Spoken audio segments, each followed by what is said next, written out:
السلام علیکم دوستو، کیا تم حالات کے تھپڑے سے تھک گئے ہو؟ کیا تمہاری ساری کوشش کے باوجود تم اپنے آپ کو ناکام محسوس کرتے ہو؟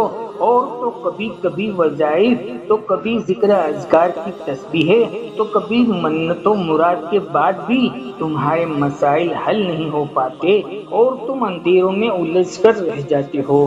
اگر آپ ایسی ہی کسی پریشانی میں الجھے ہوئے ہیں اور آپ تلاش کر رہے ہیں ان نشانیوں اور ان علامتوں کی جن کے وجود میں آتے ہی تمہارا مہربان رب اپنے کون سے خفیہ نظام حرکت میں لا کر تمہاری اندھیری گھٹار سے نکال کر روشنی کی خوشنما راہ دکھا دیتا ہے، تو جان جو کہ تمہیں جو تکلیفیں پہنچتی ہیں نا، یا کسی چیز کا نقصان ہو گیا ہے نا، یا کوئی چیز سے محرومی ہو گئی ہے نا، یا کوئی بیماری یا دکھ آن پہنچا ہے نا، تو سنو، تمہیں اس کا علم ہو یا نہ ہو، بس اس میں تمہاری عافیت پوشیدہ ہے۔ وہ اللہ تمہیں بار بار یاد دہانی کرواتا ہے کہ تمہاری قسمت کو تو ہم ہی کنٹرول کرتے ہیں اور ہم ہی خوب جانتے ہیں کہ کس وقت کہاں کتنی بارشیں برسانی ہیں اور کون سی زمین کو کب تک محروم رکھنا ہے۔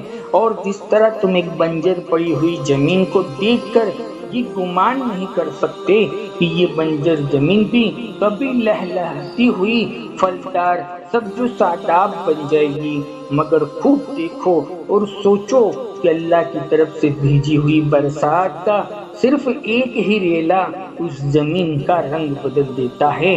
ایسے ہی اچانک کا حادثہ تمہاری تقدیر بدل سکتا ہے اور تمہیں بلند مقام پر فائز کر سکتا ہے، تمہاری زندگی کو نیا رخ دیکھ سکتا ہے، نئی زندگی کی نئی خوشیاں دے سکتا ہے۔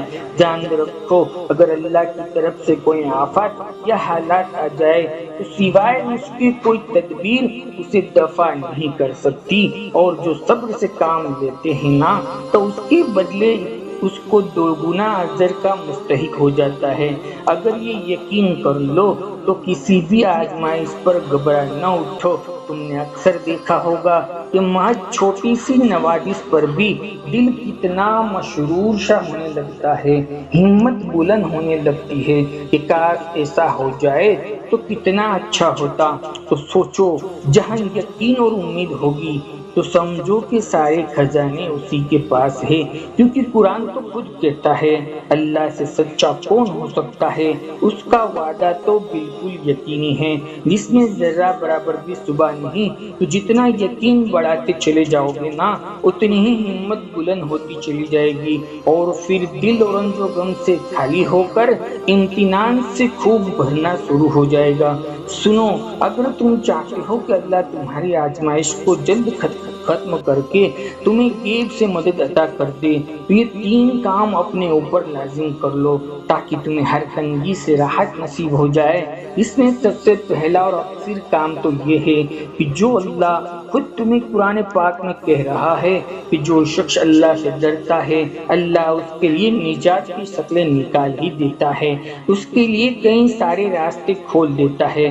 میرا رب قرآن میں فرماتا ہے بے شک جو لوگ اپنے رب سے بنا دیکھے ڈرتے ہیں ان کے لیے بخشش اور بڑا اجر عظیم ہے۔ جان رکھو، حسن جنبی خوشی اور امتنان میں بدل سکتا ہے، اور مسائل بھی ختم ہو کر زندگی کو باغ و بہار کے رنگ میں تبدیل کر سکتے ہیں۔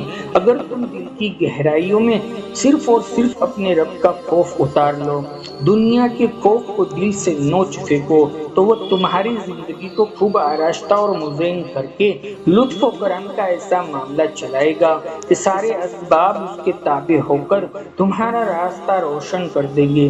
یقین رکھو، یا تو وہ تمہارے نصیب ہی بدل دے گا یا تو تمہارے دل کو دوسری طرف موڑ دے گا۔ نبی کریم صلی اللہ علیہ وسلم نے فرمایا تمام انسانوں کے دل اللہ تعالیٰ کی 2 انگلیوں کے درمیان میں ہیں، وہ جس طرف چاہے پھیر دے۔ جان رکھو، اس نے آپ کی زندگی کے لیے ایک فیصلہ لیا ہے جو شاید آپ کو ناپسند ہو، لیکن وہ تمہارے لیے درست ہی ہوگا۔ وہ تمہاری باتیں سن کر، تمہاری تڑپ دیکھ کر کچھ دروازے ہی کھولتا ہے، بس وہ چاہتا ہے کہ تم مطمئن رہو۔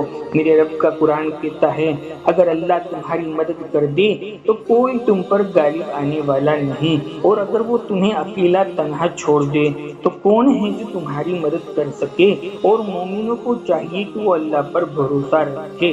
جان رکھو، اللہ سے اچھی امید کو ہمیشہ زندہ رکھو، کیونکہ اگر نا امید ہو جاؤ گے نا تو زندگی کے درد کی آہیں سنائے گی۔ اس لیے پور امید رہو۔ وہ رب جو یعقوب علیہ السلام کو اپنے بیٹے سے ملوا ہی دیا تھا نا، وہ رب جس نے والدہ حضرت موسیٰ علیہ السلام کو ان کے بچے سے ملوا ہی دیا تھا نا، وہ رب جس نے ام سلیم رضی اللہ عنہ کو ان کے بچے سے ملوا ہی دیا تھا نا، وہ رب ان قریب اپنے ایک کن کے ذریعے سے تمہاری مانگی ہوئی ایک ایک دعاؤں کو حقیقت بنا کر تمہارے سامنے رکھ دے گا۔ تم صرف سوچتے ہی رہ جاؤ گے کہ یہ ساری دعائیں کن کن لوگوں سے یا کن کن ذریعوں سے اور کن کن سبب سے پوری ہو گئی، جن کا تم نے کوئی تصور بھی نہیں کیا ہوگا انشاءاللہ۔ جان رکھو، تم نے اپنی سوچ سے بہت تھوڑا ہی مانگا ہے اور اس کی ساندھ تو نرالی ہے۔ تم سمیٹتے ہوئے تھک جاؤ گے لیکن وہ دیتے ہوئے نہیں تھکتا۔ وہ آزماتا ضرور ہے لیکن بندے کی طاقت سے زیادہ نہیں۔ وہ انتظار کرواتا ضرور ہے اس کی حکمت اور مصلحت کی وجہ سے۔ جان رکھو، جو ہماری ہر پکار کو، دل سے نکلی ہوئی ہر آہ کو سن لیتا ہے نا تو ان کا جواب بھی دیتا ہے، تو یقین جانو وہ کسی کو بھی محروم نہیں رکھتا نہ محروم جانے دیتا ہے۔ تم تھک گئے ہو نا، پریشان نہ ہو، ان قریب اللہ تمہاری بے چینیوں کو سکون سے بدل دے گا، تمہارے غموں کو خوشیوں سے بدل دے گا، سارے بند دروازوں کو ایسے کھول دے گا کہ تم حیران رہ جاؤ گے۔ تم خود اپنی ایک ایک دعاؤں کو قبول ہوتا ہوا دیکھو گے انشاءاللہ۔ دوستو، اس ویڈیو سے آپ کو کچھ بھی امتنان ملا ہو تو ایک لائک کر کے ہمیں ضرور بتائیں، ہماری حوصلہ افزائی کے لیے۔ زندگی رہی تو انشاءاللہ پھر ملیں گے ایک اور نئے ٹاپک کے ساتھ، تب تک بندے کو اجازت دیجیے۔ اللہ حافظ۔